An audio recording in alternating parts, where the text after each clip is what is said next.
Euan Smylie, also known as Leadlegs, Fat Boy Smylie, and most famous one of all, the horse's arse.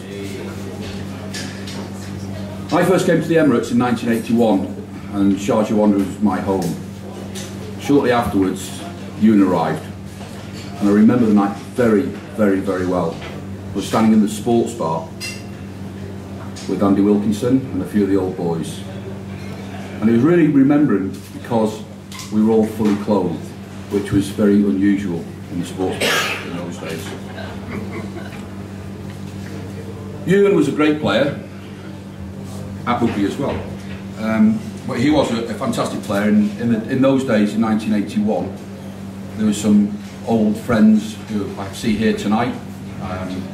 Stevie Kegwin, Andy Wilkinson, Malcolm Parker, Andy Foote, other players like David Cleave and John Burley, Peter Brown, Bobby Woods, Andy Mungs, Mark Goldhall, Bill Cowan, Wyn Davis, Robbie Goff, Big Rob Goff. Come on, Rob Goff! Yeah, come on, Stevie Hickson, Bill Cowan, Wyn Davis, John Boy Green, the Grinnell family, Jeff Erdale. We had some great players in those days, and we had some great fun, and Euan was always amongst that fun. We had some great tours, away matches to Elaine and Abu Dhabi, and of course through Wace, where the infamous Wackadoo Trophy was born. We also were very privileged because, with the help of Ed de Klerk and Andy Wilkinson, we went on a fantastic rugby tour in 1986 to Zimbabwe, Kenya and Zambia. And I have to say, to this day, it was the best ever rugby tour. I was privileged to go out with these guys.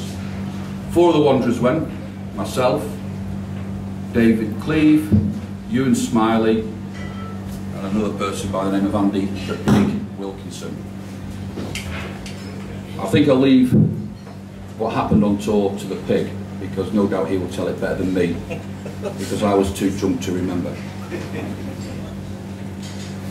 Euan played in some very, very memorable matches for the Wanderers. In 1985, we got through to the Gulf Cup final, where we played Doha in Bahrain. And unfortunately, we lost out 2-0.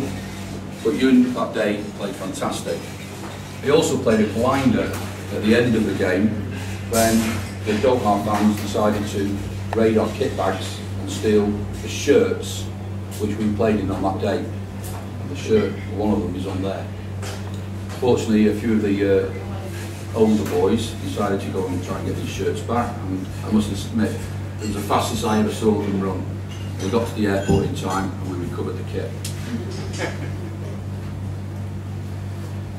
In 1986, Sharjah Wanderers used to hold an annual floodlit tournament. In 86, we put a team together, and with the help of the Grinnells, we brought out 3 Irish internationals, Shane Deering, Mickey Quinn and Terry Kennedy.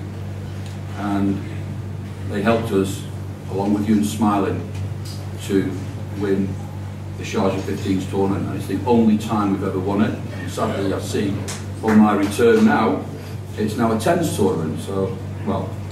But the Sharjah 15s, picture is on the wall there, and Euan Smylie, minus his boots, is proudly showing off the main trophy. It was great to play alongside Euan.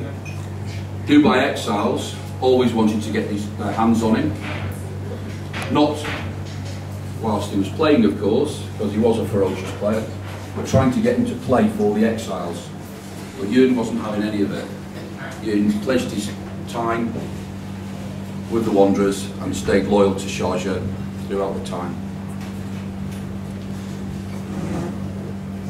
I've just made a few notes tonight, just as I was looking around and seeing some of the old faces here. And I remember the time when Euan and I were living in the Ferretti villas, and we were the first people to get these villas, number 1 and 2, and we were later joined by Steve Hickson, Phil John, I think Jim and Helen Mundy were part of the team, and a few other people, and it virtually was Sharjah Wanderers villas, not Ferretti villas.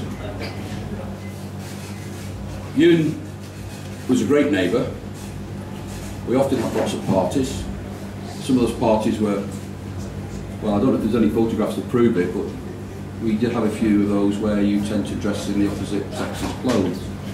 And I have got a very, very good photograph of Euan with stockings and suspenders. And I just hope that Roger has actually got that on his film. Yeah, I got it. Don't worry, it's on Facebook, or it will be tonight. Euan taught me how to scuba dive one night when we were neighbours. I'd been down to Wanderers playing rugby, or trying to, maybe doing a bit of training, but afterwards we always got in the bar and drank, and drank, and drank. Anyway, one night we were back at our villa in the swimming pool, and Euan came home with his scuba gear, and I indicated that I'd never actually done any diving before. Well, not scuba diving.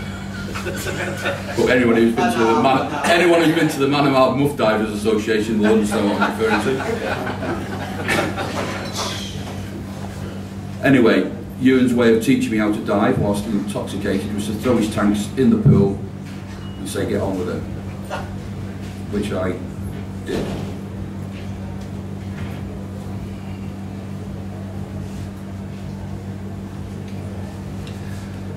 Quite a lot of people have said that Euan was probably the best rugby player to have graced the Wanderers, and one of the few number 8s who never actually got a cap for his country.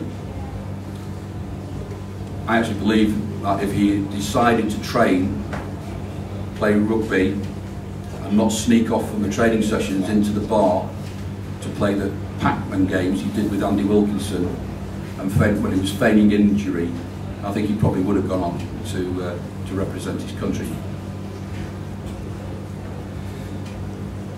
Towards the end of Euan's life, it was a very, very, very sad time, and I know a lot of the Wanderers here did a lot for Euan and for Ruth. And well, we saw Euan a couple of times when we were up in Scotland, myself, Bobby Woods, and Andy Wilkinson and Ed de Klerk, and we went to see him a few times in Ruth, and the guy never lost his sense of humour. He knew the end was nigh. He was full of abuse towards us, which we wouldn't expect anything less. But the time I remember him most fondly was when he came to stay with Debbie and myself when we had the Sharjah Wanderers reunion at our house. We have an annual reunion every year in the UK, and this year it was at our place, and Euan and Ruth came to stay with us, and at the time we thought he was looking good. He was looking very good, and I think we had a good drink for him, and it was good that he was able to participate on that occasion.